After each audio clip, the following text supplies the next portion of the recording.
CBI अधिकारी बोलत असून दिल्ली येथे तुमच्या विरोधात गुन्हा दाखल झाला आहे। तुमच्या नावाने आलेल्या पार्सलमध्ये अंमली पदार्थ सापडले आहेत असे सांगून खारघरमधील एका ज्येष्ठ नागरिकाला सीबीआय अधिकाऱ्याने 57 लाख रुपयांचा चुना लावल्याची घटना घडल्याचे समोर आले आहे। हे सर्व पैसे या ज्येष्ठ नागरिकाने ऑनलाईन पद्धतीने त्या बोगस अधिकाऱ्याच्या बँक खात्यावर पाठवले आहेत। या विरोधात नवी मुंबई सायबर पोलीस ठाण्यात गुन्हा दाखल करण्यात आला आहे। चिरंजीव लाल कुकरेजा वय 82 राहणार खारघर ओवेगाव असे फसवणूक झालेल्या ज्येष्ठ नागरिकाचे नाव आहे। काही महिन्यापूर्वी चिरंजीव कुकरेजा यांना त्यांच्या मोबाईल फोनवर एक अनोळखी नंबरवरून व्हॉट्सअप कॉल आला होता। या फोनवरील व्यक्तीने मी सीबीआय अधिकारी असून तुमच्या विरोधात कस्टम मधून तक्रार आली आहे। तुमच्या नावाने पार्सल सापडले असून त्यामध्ये फेक पासपोर्ट, एटीएम कार्ड, अंमली पदार्थ असून तुमच्या विरोधात दिल्ली येथे गुन्हा दाखल झाला आहे। तसेच तुम्हाला 80 करोड रुपये देण्यात आले आहेत अशी माहिती सीबीआय अधिकाऱ्यांनी कुकरेजा यांना दिली। तसेच सदर रक्कम आरबीआय बँकेकडून व्हेरीफाय करावी लागेल। त्याकरिता तुमच्या बँक खात्यातील सर्व रक्कम आरबीआय कडून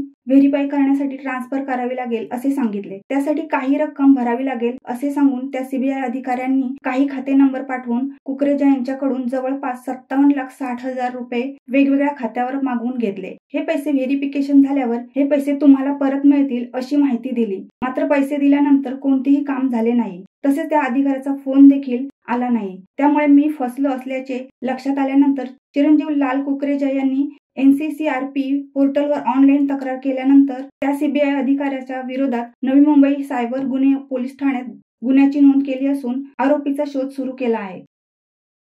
शिवसत्ता टाइम्स न्यूज ब्युरो पनवेल।